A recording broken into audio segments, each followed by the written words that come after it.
Après la rencontre des préparations des dossiers par les ministres des Affaires étrangères des différents pays, le 24e sommet de l'Union africaine va s'ouvrir demain à Addis Abeba en Éthiopie. Sur la sellette, les chefs d'État vont se pencher sur les massacres occasionnés par la secte islamique de Boko Haram, sur la situation sécuritaire dans la région des Grands Lacs et sur les rapports de l'Afrique et ses chefs d'État à la CPI. Zoom sur les dossiers à débattre par les chefs d'État dans ces papiers de Jacques-Olivier Moulouba.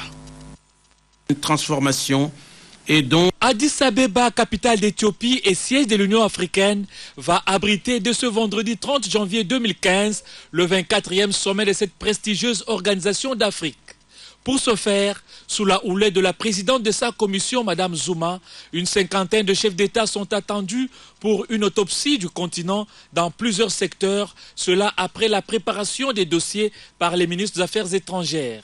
Ainsi, ce sommet qui intervient au moment où l'Afrique défraye la chronique en ce qui concerne la situation d'insécurité aura à plancher sur les massacres perpétrés par la secte islamiste Boko Haram au Nigeria et au Cameroun.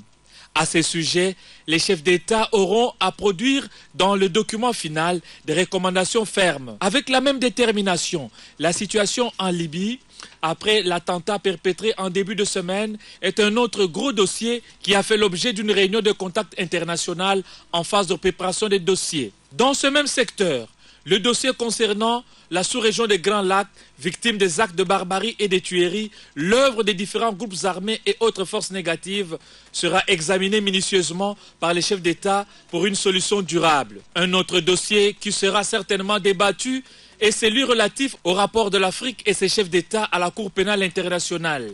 À ces sujets, il sera demandé à tous les chefs d'État membres de ratifier le protocole instaurant la Cour africaine de justice, une cour existant et fonctionnant déjà à Arusha, mais avec peu de crédibilité et de moyens.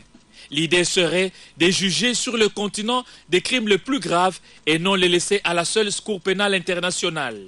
En somme, le 24e sommet et toutes ces résolutions sont attendues par tout le continent, question de réaffirmer l'identité et la notoriété du continent noir. En faire une montagne qui accouche d'une souris serait simplement déficitaire et donnerait lieu à un sommet redondant.